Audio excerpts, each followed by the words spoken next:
Good morning. This is Talking Devils, the leading independent Manchester United podcast. I'm your host, Wayne Barton, joined by United legend Paul Parker to talk over a very difficult week at Manchester United yet again. Also joined by Dave Murphy in the lower reaches. No, not in the podcast in general.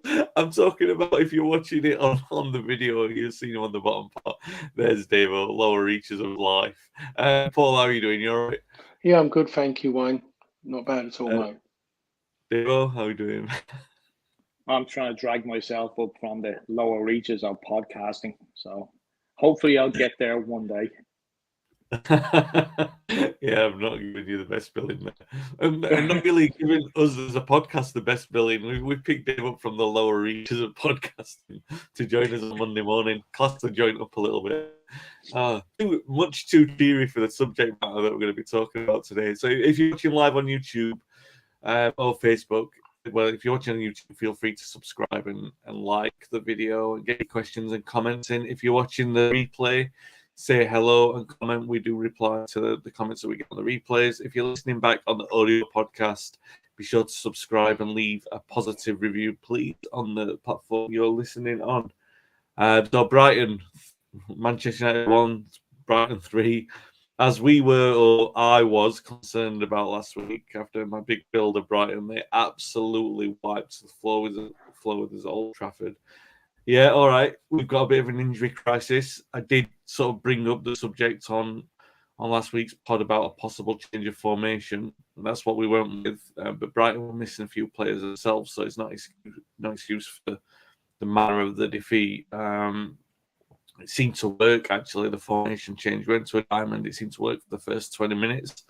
But then they adapted to what they saw. We did not adapt to what we saw in their adaptation. Started pulling Ericsson and McTominay in particular out of position. I'm sure we've all seen the video that don't paint McTominay in the best light, unfortunately. But they took advantage of that and they made hay while the sun shone at Old Trafford, and they scored 3 goals.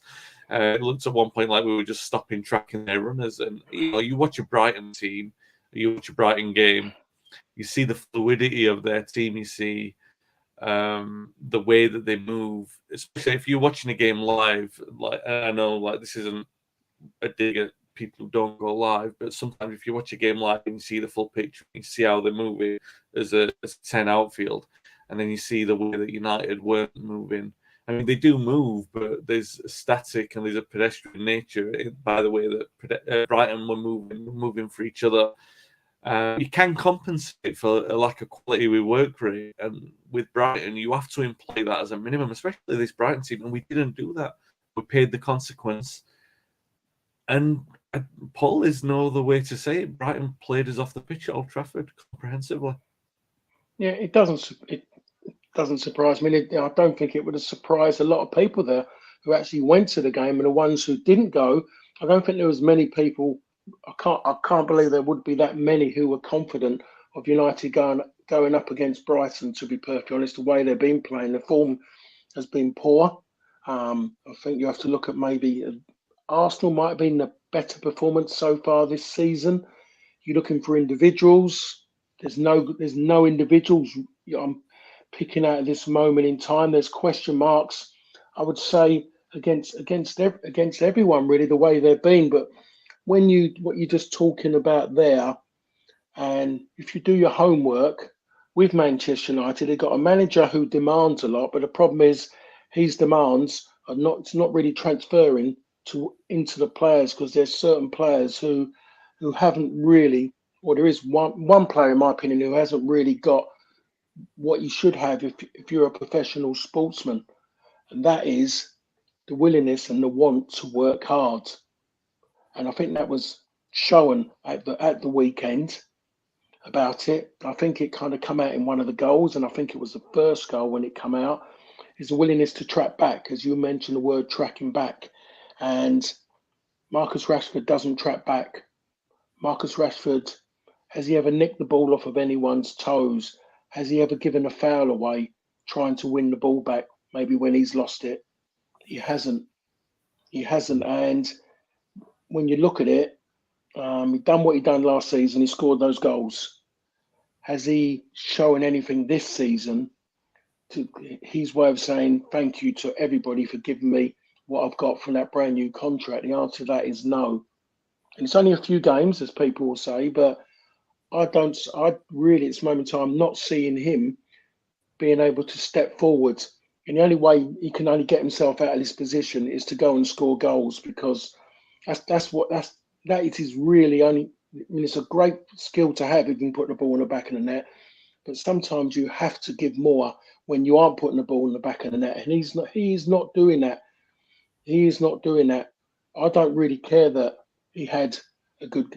Everyone, when you see people, he played well against Scotland, because for me, you don't hold that in the bank and say that's a good thing. Playing well against Scotland doesn't mean anything in that sense. But when you give everything to your club, and he doesn't do that to me, I wasn't one of those people who would have been pleased or jumping up and down that United gave him a new contract, because I would have turned around and said, well, you're doing what you should have been doing over the previous seasons.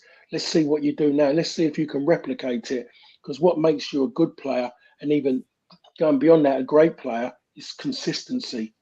And he has none of that, hasn't got that in his game. Without a goal, as I've said many times to you, Wayne, you look at it, and if he scores a goal, it covers over massive cracks. And if you look at the weekend, you see him walking, absolutely walking, with people in front of him with the ball, not even changing pace just to threaten them. And Ten Hag is allowing it. He must be allowing it, because Marcus Rashford will play in the next game.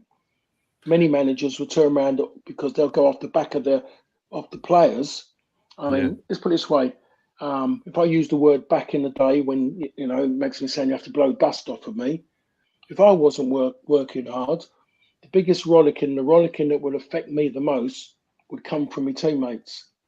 If they said virtually that I was cheating, that would hurt me. Really, really hurt me. My manager could call me that, but you can move on. But as a player, if you're being called out by your teammates, wherever you move on, your teammates have got mates at other clubs, and it gets found out in the end. So he really does need to look at his game and ask himself, and people should be asking him, the managers should be asking him, he's not given enough. And he's just one of them, but he is the main culprit at this moment in time. He's still living off of last season. People still talk about last season, Wayne. Yeah. No, you know what? I'm not going to argue with the off the ball stuff. I mean, Box makes a fair comment. Plays like an 18-year-old in terms of football IQ, knowing when to pass, knowing when to look up. And I suppose everyone's seen the viral replay of the shot instead of the cross to Hoyland.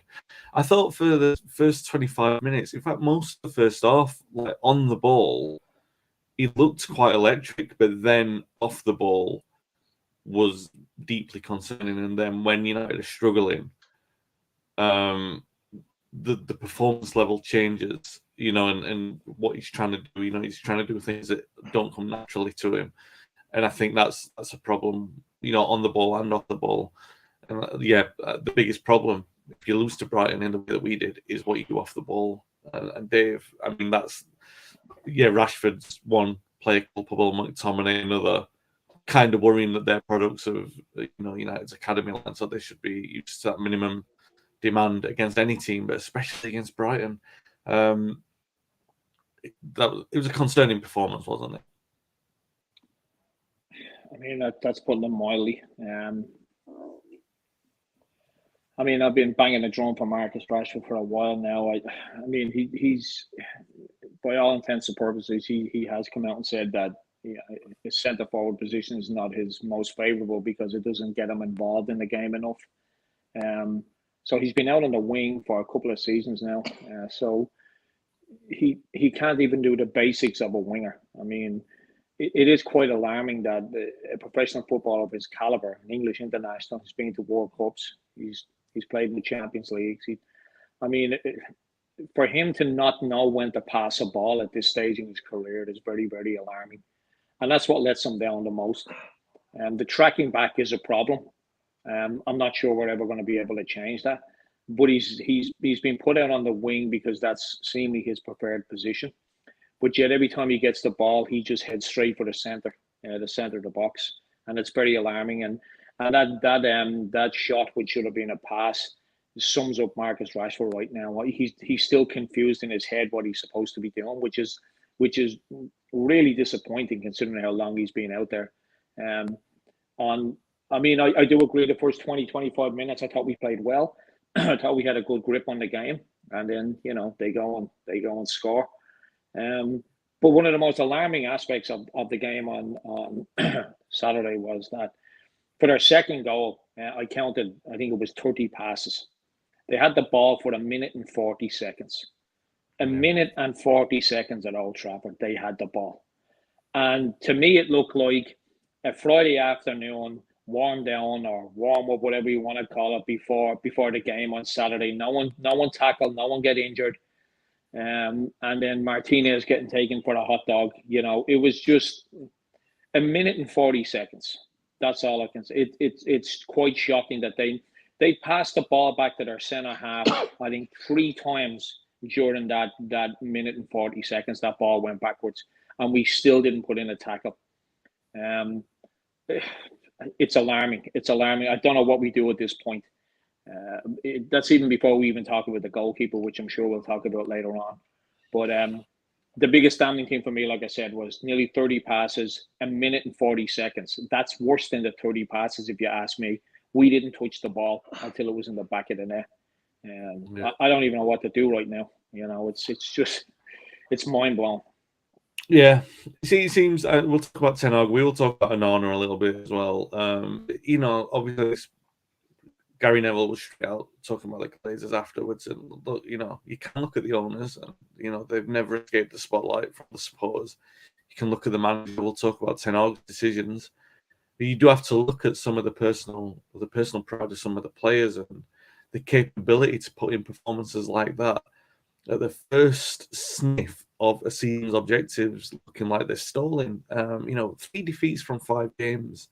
We've been outplayed in every single game. If we're being honest, we've been outplayed at home by Wolves, Forest, and now Brighton. And it's starting to feel like there are some massive problems within the squad. Nothing, supporters weren't really aware of. But I think before we knew, it was quality and apathy. That were the 2 big things. It was a lack of quality in there. The players care enough. We were worried that they weren't good enough and that they didn't care enough. And I think Ten Hag, and look, I'm going to put this out there and say Ten Hag has addressed as much as in my opinion, as what he can of that so far. So maybe you're either left with the worst part of being left, or more from one category than the other, not enough quality or too much apathy. Are they too passive? Is it too many players who aren't good enough? But I look at the way that we're losing games, particularly the way that we're losing games, or the way that we don't dominate games. And I wonder if, and I know this sounds like a silly thing to say because people say, players don't care all the time. And I'm sure they do care. But I wonder if you flip the question a little bit. Does losing hurt these players the way that it should? Because I look back to the last season before we won the title in '93, and I just did the numbers before we came on air. Like Paul's first season at United, we lost 7 games in all competitions. We lost 4 in the first 54 games before the 3 in a row at the end, where we lost to Liverpool and West Ham, and we lost the title there. The culture had changed basically over that sort of last 10-year period, the 4 or 5 years that Fergie had been in charge, where we would lose 10 to 15 games a season. It changed the culture where the players didn't like losing anymore. And I look at 12 defeats last season, 15 defeats the season before that, 12 the year before that. It's not just losing, it's the nature of the defeat. They have to have a pride of not losing instead of, sometimes it looks like some United players are playing, or they want to play just well enough that they're not the worst player on the pitch, so they don't get the grief in the forthcoming week. And we do have to face the fact that we've been outplayed by every single team that we've played against, and it can't be a case of, like I said, that one of the theories I put on the pod last week was Ten Hag maybe he's been a bit too strict. But now I'm looking and thinking maybe he's not being strict as often as he needed to be because the standards, yeah, all right, they have to be carried by the players. And I know basically the answer is that Ten Hag has to sort of weather the storm a little bit more and eke out more of this attitude the way that he can. But I just wonder, Paul, how can he do it? Because how many hard lines are you going to hit? You can't bring them back into training again. He did that as an emergency after Brentford and he got the right result. You can't axe the best player again because he did that with Ronaldo and that got a good result and we moved in the right direction. Is it a case of a big squad call here and putting Rashford on the bench or something? I don't want to single out players in that. So I'm not saying does he put Rashford on the bench. What I'm saying is, what does Ten Hag do next because the point isn't, and I think we're all in agreement, Paul. I think you'll agree with this. The point isn't, and we will criticise Ten Hag later on. I'm going to do it, but the point isn't at this point to sack the manager and start again. It's would you help the manager next? It's how does the manager deal with this current crisis? How does he turn around that attitude of the players? Because I'm pretty certain that you agree with me that there's a bit of a passive response to losing games of football. They're so used to it, it doesn't even matter the manner in which they lose. And I mean, it's alarming to see a game like that to accept at some points in the second half being passed off the park by Brighton because they sort of accept the praise for Brighton. Oh, Brighton are a good football inside. It won't look as bad as that. They've got to have more about them as a Manchester United team, Paul. How does he address fixing a performance like that? It's a struggle. I wish I had the answer, but everything at the moment, I look at it myself. What was I saying 3-4 years ago, Wayne? When something like this was going on, and I think if you go back, I was mostly saying the same things because when you get there, maybe after when Mourinho, excuse me, for coughing, Mourinho won the Europa League and he won the League Cup, didn't he? Yeah. And you think that then all of a sudden you think, right, here we go, next season, this is going to happen, that's going to happen, and it just went boom, it went flat again, and this is just the same thing. Every manager's had the same problem. Okay, some of them haven't won anything, but when they're, it was like just like virtually when they're up, and then when they were down, and it just seems that there's always an issue. There's something going on. It seems like it's just keeping the media happy about things. But same as anything, is that the manager, he couldn't do what he wanted to do early on. Mostly things were in his head what he wanted to do at the back end of last season, wasn't allowed to do it, couldn't get the players he wanted at the start of it. He's got players who are within their rights to stay where they are because they think they're going to get less money where they go somewhere else. They're not they can't mentally work hard anymore because it's easy at Manchester United. It's easy just to turn up, go through the motions and get a game of football as well, i.e. Martial. Easy to do. No one's going to question you, and then you just walk out and everyone will just carry on as normal. No one's going to call you out in the streets or anything like that because it isn't like that anymore. Things have changed out there where before, a few years back, if you was like a kind of say a one town team or a team with incredible ambitions like Manchester United, team that are set presidents and just this thing about it where you have to be there, you have to succeed or you're a nothing. Those, they've lost their way now. The demands maybe of some of the supporters is not as outspoken as it has been over many, many years because they've just now gone, oh, well, it's not going to happen anymore. Sir Alex has gone. What's going on? The Glazers have done that. People have just accepted it now that there's going to be people sitting around on great big fat contracts, giving away money for the sake of it because it's not their money. And players are comfortable. I don't have to name the players who are sitting there on contracts who don't really want to play regular football, don't really want to go somewhere where they'll be pushed hard. They'd rather stay where they're not going to be pushed hard. But if you're a club there where if you can just sit even outside a Champions League position and you can, turn over so much money still and be mediocre, why should you walk away and leave it and let someone else suddenly go there, grab what they're getting already, and then get even more, because if they make them successful, that means the pot's going to be bigger. But it doesn't have to be that much bigger, because they're still getting loads anyway. Great sponsorship deals everywhere. People still come in there to sit down. And in the end, if you're a footballer, I think you kind of see that going on. You hear the stories, you read it online, people's opinions and all that, and you just kind of go. And I think that's where they are at this moment in time. And how does the manager change it? I think he's got a really, really difficult job. People are having a go at him. Where you think about it, April, May, June, majority were loving him for what he done. First season wins a trophy and gets United back in the Champions League. Absolutely perfect. A little bit extra, the cherry on the top, winning a trophy. And now everyone's now talking about he's got to go. And who else comes in, and what's the process everyone's got to go through again? I look at Ten Hag, and maybe for his own sanity and for maybe about everything about him and what he's got in the bank already. I mean that in the fact of what he's done as a manager, not about money. I think maybe if he was to walk away, I think there'd be a majority who would go, well, yeah, go and do it. Protect yourself. Don't go on with this circus anymore. Don't be involved in it, because all you're doing is just make everything about yourself. You're just putting yourself backwards on what you've achieved to yourself as a manager back in Holland. And your first season in the Premier League proved what's there for you if you're given an opportunity to try and build. And then when someone stops you building, and then all of a sudden everyone wants to have a pop at him.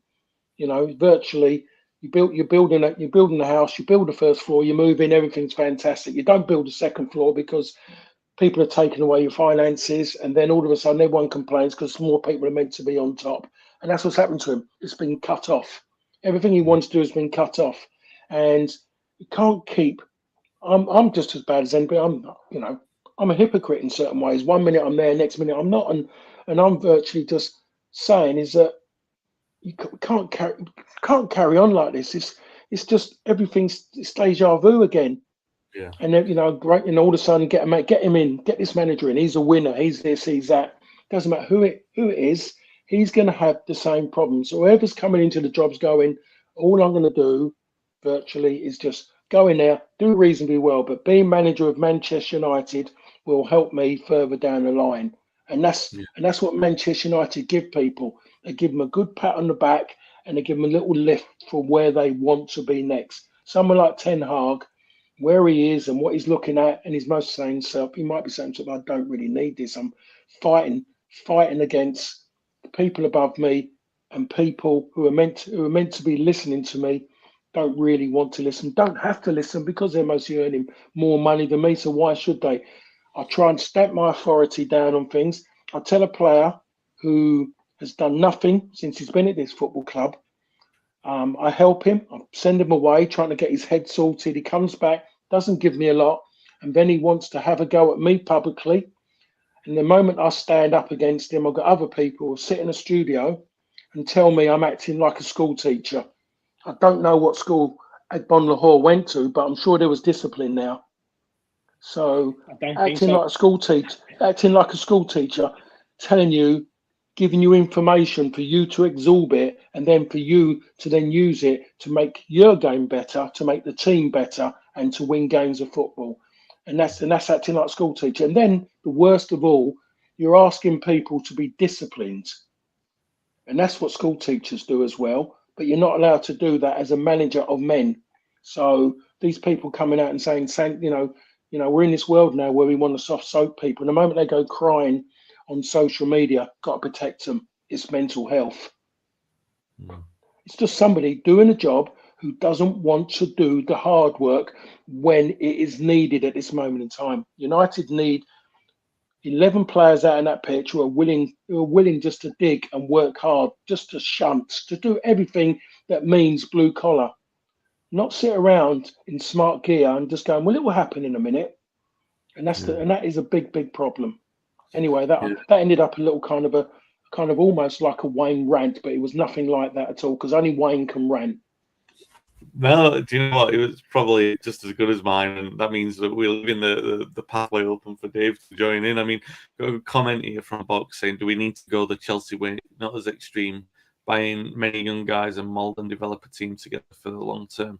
But it ties into what I was going to piggyback on Paul's comment. Really, Paul saying, it's deja vu, and he's quite right. He does feel like we've been down this road before, and there are too many players who.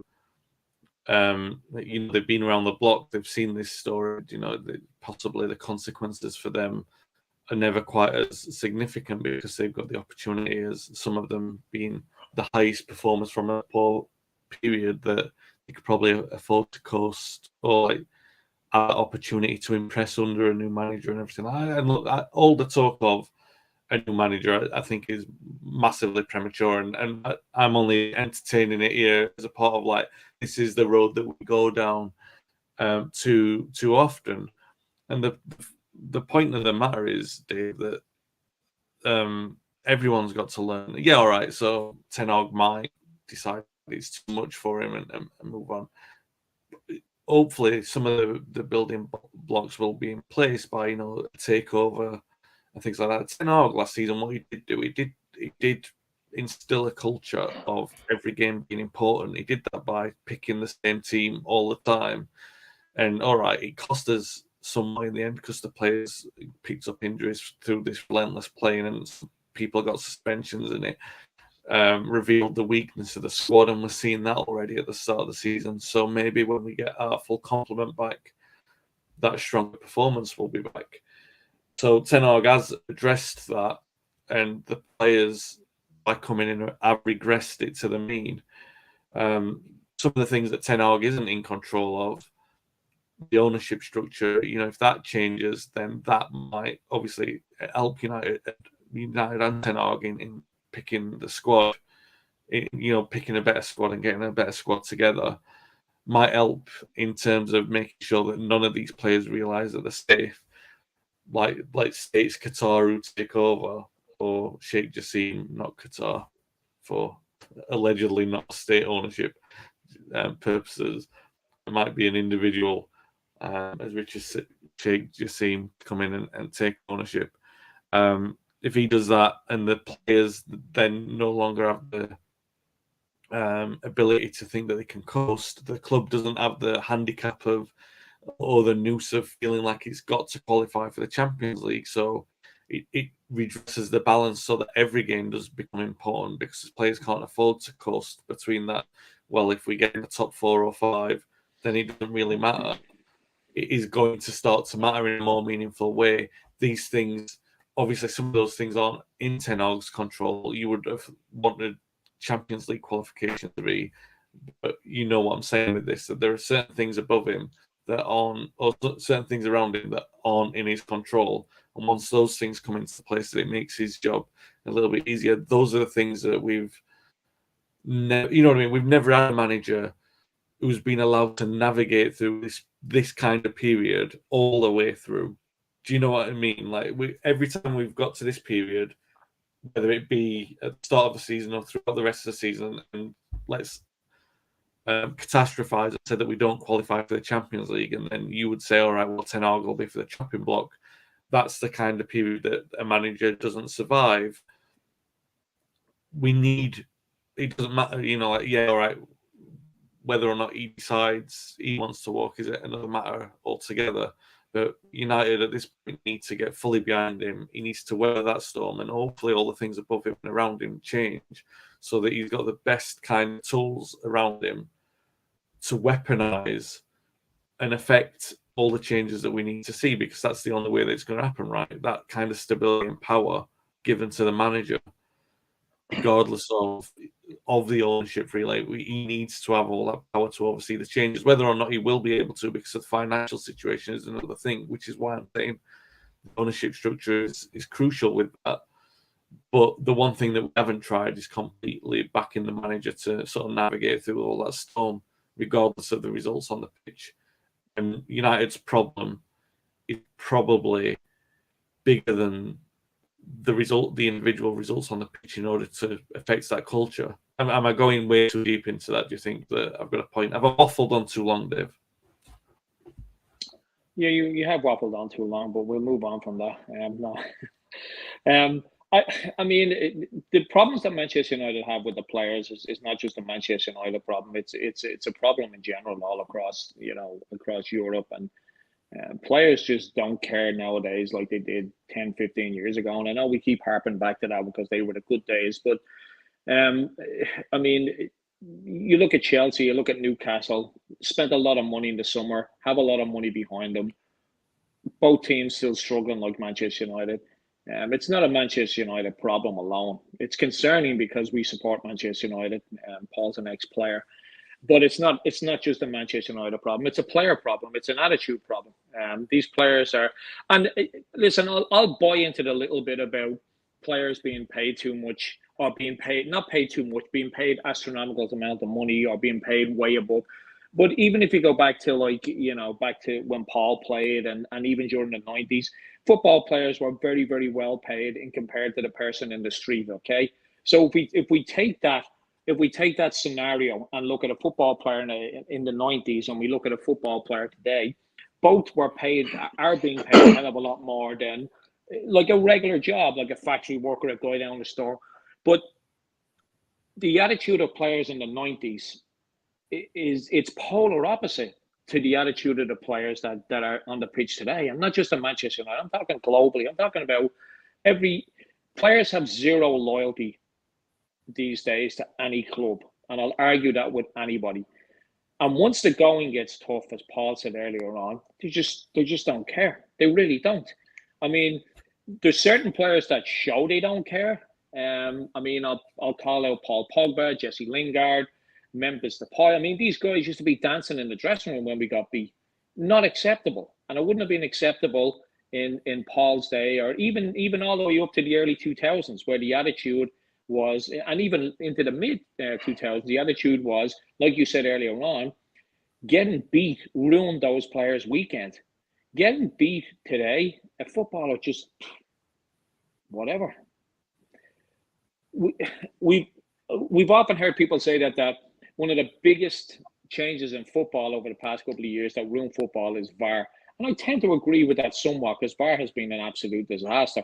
But for me, one of the biggest changes in football that has had a huge effect on players' attitude was the fact that players no longer now do any jobs around the club. They don't clean boots. They don't do anything. They don't stay in digs. They're just given so much money right out of the gate that they form this bubble from an early age. And if you put them in that bubble from an early age and they do get to the first team, it's rare that a player really, really shows the attitude of someone that wants to be there. And I'm not, like I said, I'm not talking about just Manchester United in general. I'm talking about players in general. The attitude of players nowadays towards playing for any club, be it Manchester United, Chelsea, Newcastle, Liverpool, Arsenal, it doesn't matter. The majority of those players do not care. You can see it every week. You can see when they get beat, they're coming off with their hands over their mouth, talking to their buddy on the other team, laughing and joking, swapping jerseys at halftime. That's the real problem here. And at Manchester United, we just seem to have a few more than any other team. The only team in the league, and this happens at Man City, but the difference at Man City is it's not accepted. The player gets sold, and then they take the hit, and they bring someone in for another 50, 60, 70 million. No other club can do that. And Man City and Pep is not a genius for what they're doing. It's just that they have the money and, to bankroll all this, to get rid of it. I mean, there was a point there where they changed goalkeepers 2 or 3 times because it just wasn't working. They spent $500 million on defenders because it wasn't working. Sometimes when their players have an attitude issue, they're shipped out. Jadon Sancho, I think, they were having problems with him in training, and they were moved on. And then he had problems again. I just don't think players, and Ben says they do care. They don't. There's a handful of players you could name that probably show they care. Bruno Fernandes is maybe one.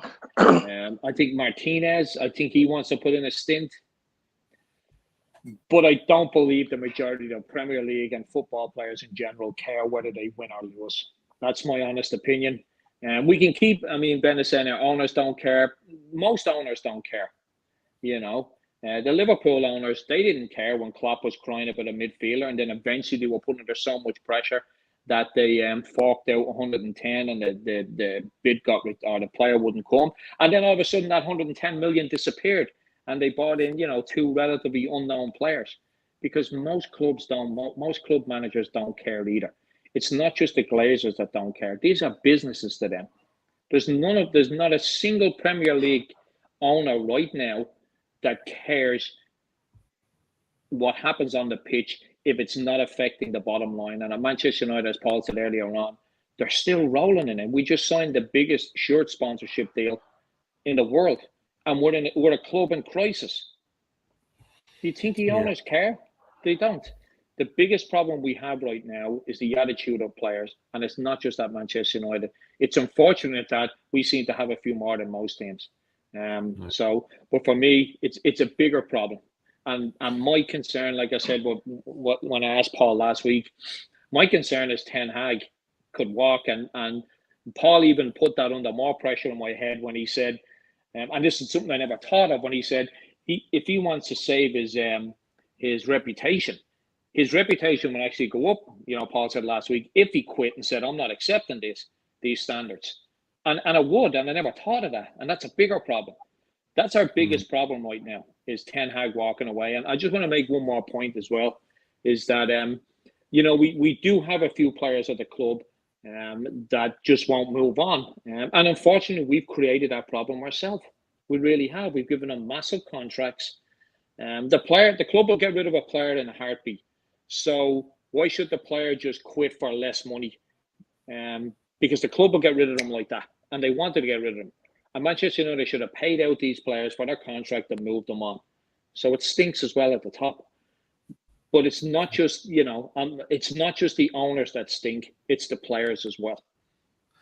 Yeah, I see what Ben's saying, and you know, I've probably said it as well, that they don't care. I think the point is that they don't care enough, in my opinion, where you see, or it doesn't seem like they do, in fact, not care. It won't hurt them enough, is basically what I'm saying. That kind of defeat, the way that we lost, because if we'd have lost that way under Fergie, and we did once or twice, but if we'd have lost in a way that we were outplayed by, with all due respect, Brian, and don't get me wrong, they can do that to any team in the league, but if we'd have been outplayed under Ferguson, there would have been recriminations, significant recriminations, where you would have probably said one or two players might have had their careers on the line. And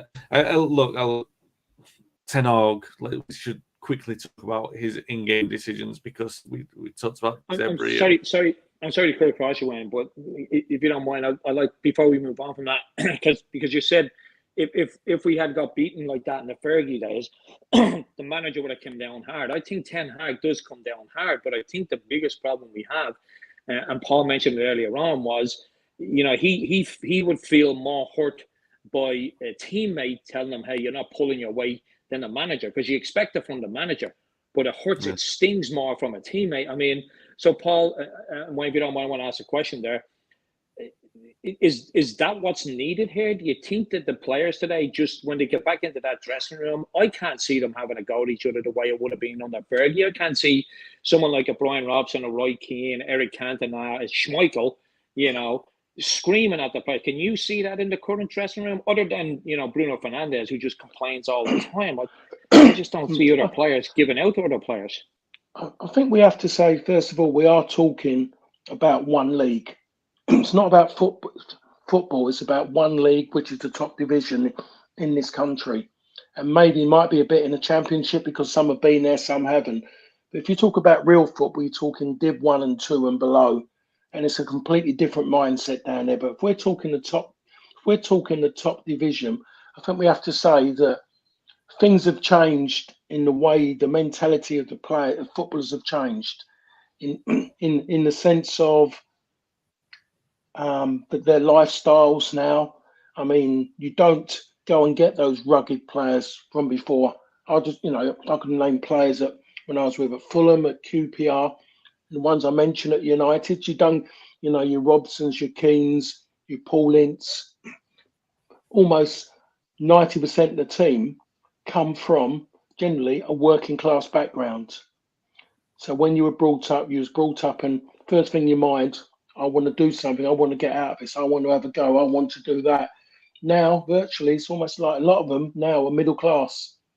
And there's a different thing in their heads, a mentality. You'll find the parents are more pushy because they see that as a way of kind of getting themselves further up the ladder socially by their sons being professional footballers. Has the son got has he got the same drive as, say, what a Paul Ince was? Now, I know Paul Ince's background very, very well. He's from the same area as me, and it wasn't good. And Paul Ince played like someone who was hungry when he played for United. It was absolutely incredible what he done, the way he played. So we are struggling for those kind of players to come through now. Every team, and it doesn't matter, it could be Manchester United, it could be Everton, it could be Burnley. You speak to fans, a lot of them will say, we haven't really got a leader. Leaders are not being made anymore. Before they happen, they're brought up. You can't make someone, they're brought up to become one. And that's where United have been lucky over the years, over previous seasons, and a lot of teams have. So lifestyle and there's been a big change in lifestyle. If it's not in the last 3 years, because what we went through, it was prior to that. So there's been a big change. And for someone to walk in the dressing room now and you've got everyone and seeing players arguing with her, you've done that, you didn't do that, you didn't track back, you're not going to get that anymore. To be honest, Dave, you're not going to see that on a regular basis. You might see that 1, 2, or 3 if you're lucky, but not everyone going and the manager having to walk in the dressing room and virtually threaten everybody and then call them out for wanting to do it then rather than on the pitch. Yeah. The manager wanted to see the players having a go at each other, not one person trying to cover his own little tracks up, but actually going at someone because they didn't pull their weight. They never made that effort when they could have done that little bit more. And that every team has got that problem within, that there's not enough people are outspoken anymore because they're scared of doing it, because they're worried the repercussions if they do. That's the way it's become now. Having an opinion is deemed not a good thing to have anymore. So generally, like me, when I say something, I say, but that is an opinion. Me and maybe mocking a person who I'm saying it to, but not meaning to, is virtually saying, that's just what I think. It's not having a go or anything. It's just me saying, I think this. And you can't do it. You can't do it no more. Just on that point, before we move on to Ten Hag, Ben says you do see it at City. We just aren't at that level anymore. Yeah, but I think City are also a false economy in that they can do what they want. They've got too much money in it. If you take City out of it, United aren't miles away from challenging for a league title. You know what I mean? With the teams, these would be problems that they just need to be fixed and get in the right direction. They're not a million miles away from fixing those problems, but to compete at that level, you need the kind of ownership structure that they've got. Unfortunately, even United are going to need that because, as we've seen over a generation, the turnover of players is so. We're not able to manage it in the same way that City are. I will say as well, for balance, not that I'm disagreeing with the points that either of you guys have made. You've got Rashford. Rashford had a bad background, or he had a difficult upbringing, and it was very tough for him. And his striking back, or lack of it, is more endemic with his style as a player, and someone should have sort of coached that into him a little bit more. Maybe that's not giving him more of a criticism, and I didn't really mean to. And the other side of that is that, we were saying about, Ferguson, like Ben said in the comments, you knew there would be a response after a defeat. I do think that Ten Hag has done that, like I said earlier, but there's carrot and stick. How many times are you going to use the stick? You seem to be using it all the time. And also, you get to the point then you get a squad like this, and when you haven't been able to manage that turnover, and this is what I wanted to come on to today, or next, not today, to the next point. Martial coming on at the weekend, and the manager's in-game decisions. First of all, more critical on Ten Hag, or you might look at the personnel that he had in midfield. we did start with a diamond. Brighton reacted to it. Ten Hag didn't react to their reaction, and the game was gone by the time he did. And the reaction in the end was to bring off Højlund. Now, I don't think anyone would massively complain about Højlund not playing a full game because Ten Hag likes to bring those players in gradually when they haven't played, to get them up to full speed. But the reaction when he came off, obviously, was that the effort that he put in was very much appreciated by the Old Trafford crowd. I don't know if the reaction was partly because of the player that was brought on to replace him in Martial. He started against Arsenal, which was also concerning. Did he? Did he? Martial? Oh yeah. But then comes on. I mean, if the answer, and look, he's had plenty of chances, Martial, and I'm not criticizing him here. I'm looking at the manager at this.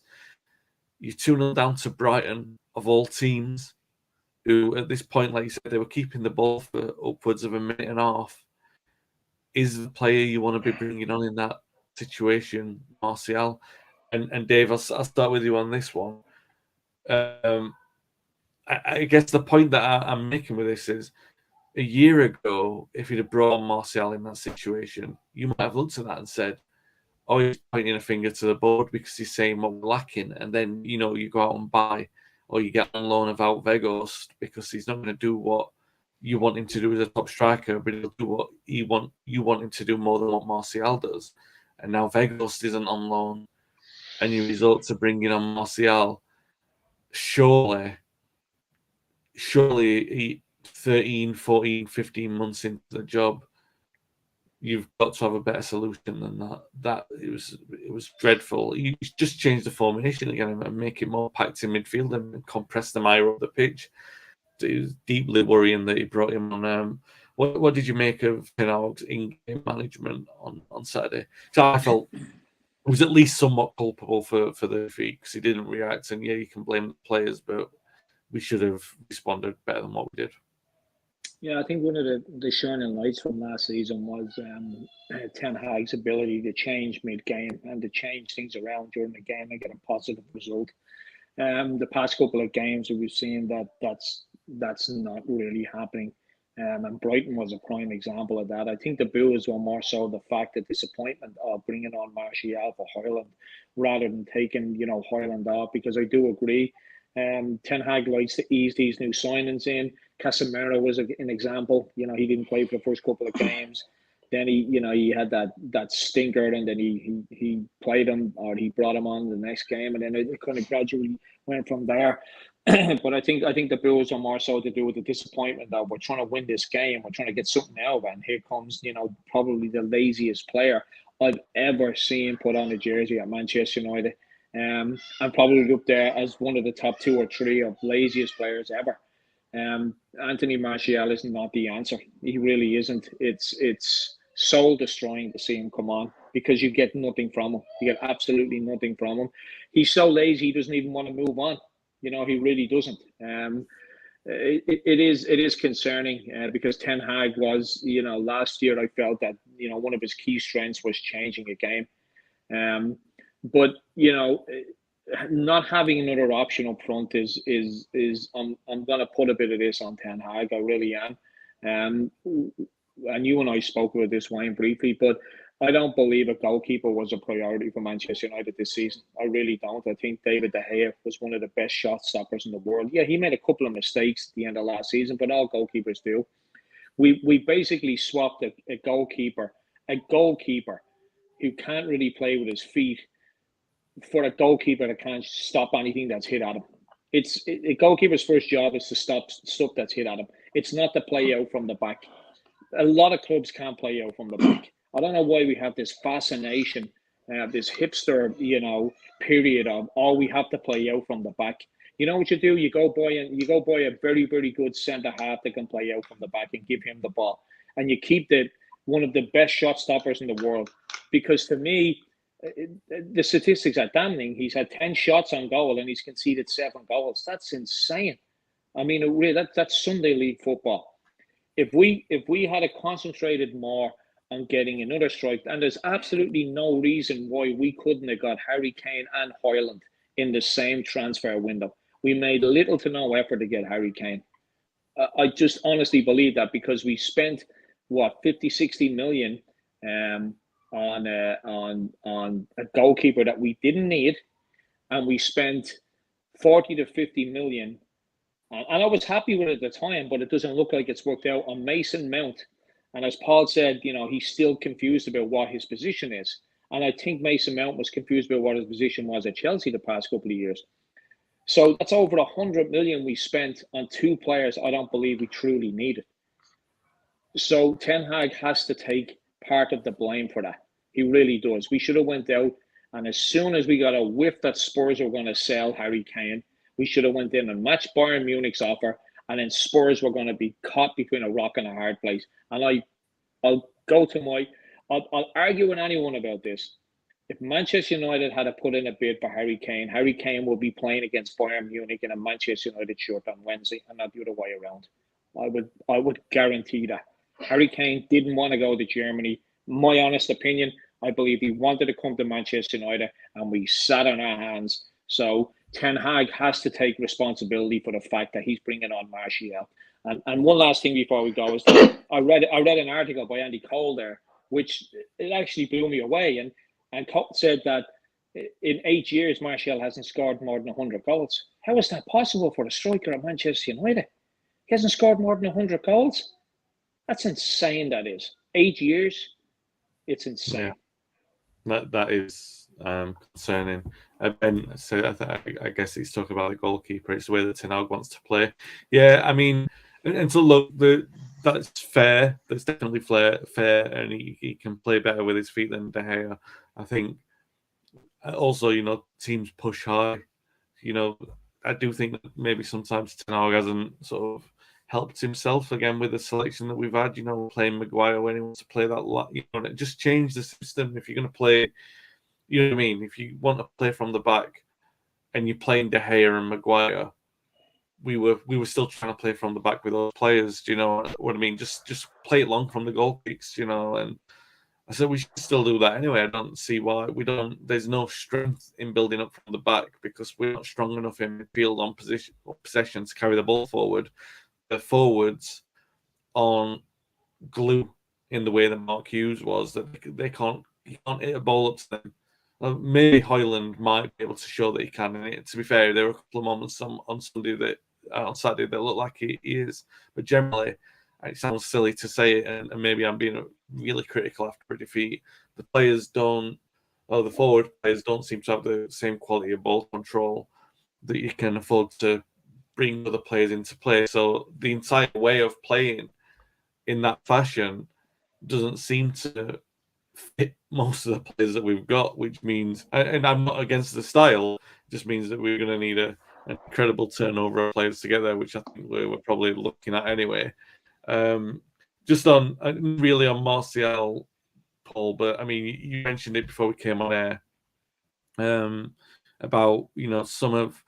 I think I mentioned the point about right at the start of last season, we were praising almost every decision that Ten Hag was making, that his changes from the side were positively contributing to games. They were changing our results, or even when we were losing games, the changes that he were making were improving the situation in the game.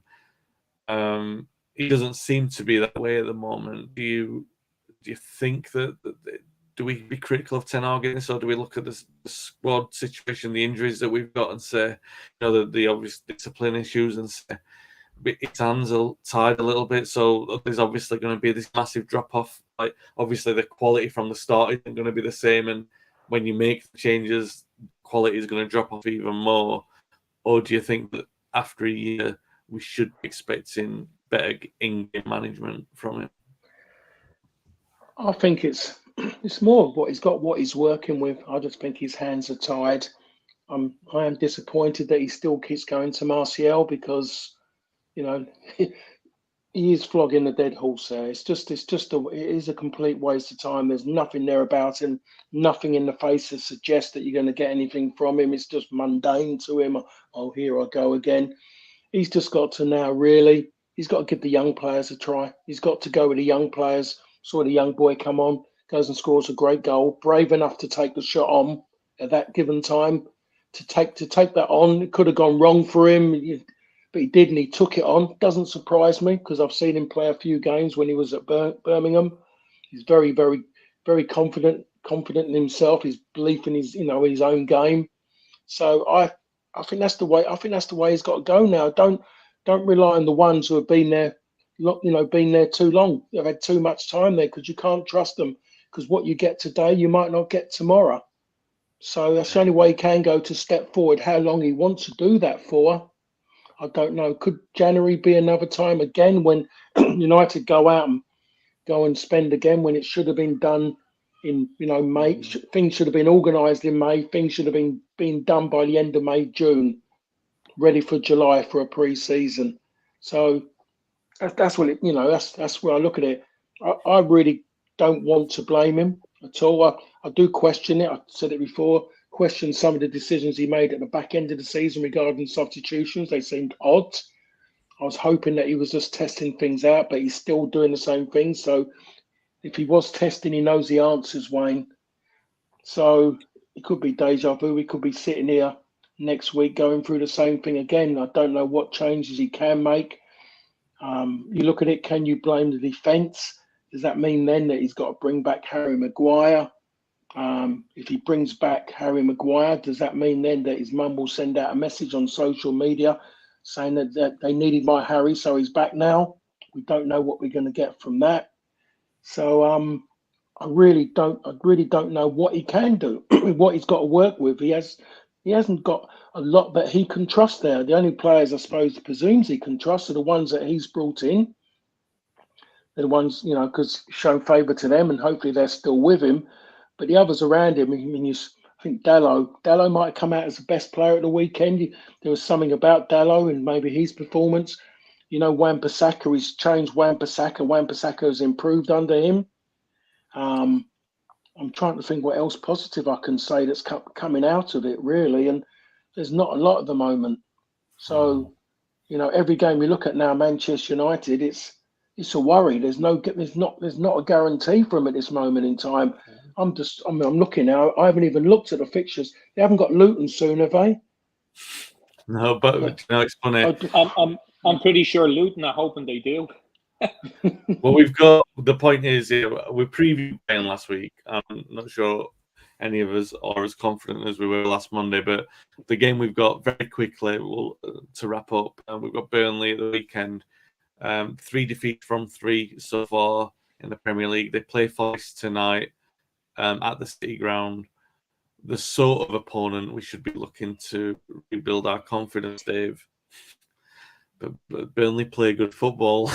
Then United are not playing good football. It is the kind of game you would want United. Because the thing about Burnley, apart from playing good football, is they don't seem as physically resolute as past Burnley sides. So I mean, that's then again, United really need a reaction in the league, and they'll be looking at this as, like you said, Luton would be looking at it thinking this is a scalp. He's going to get Turf Moor up for it. Not as straightforward as saying United are going to win. No, sorry, Wayne.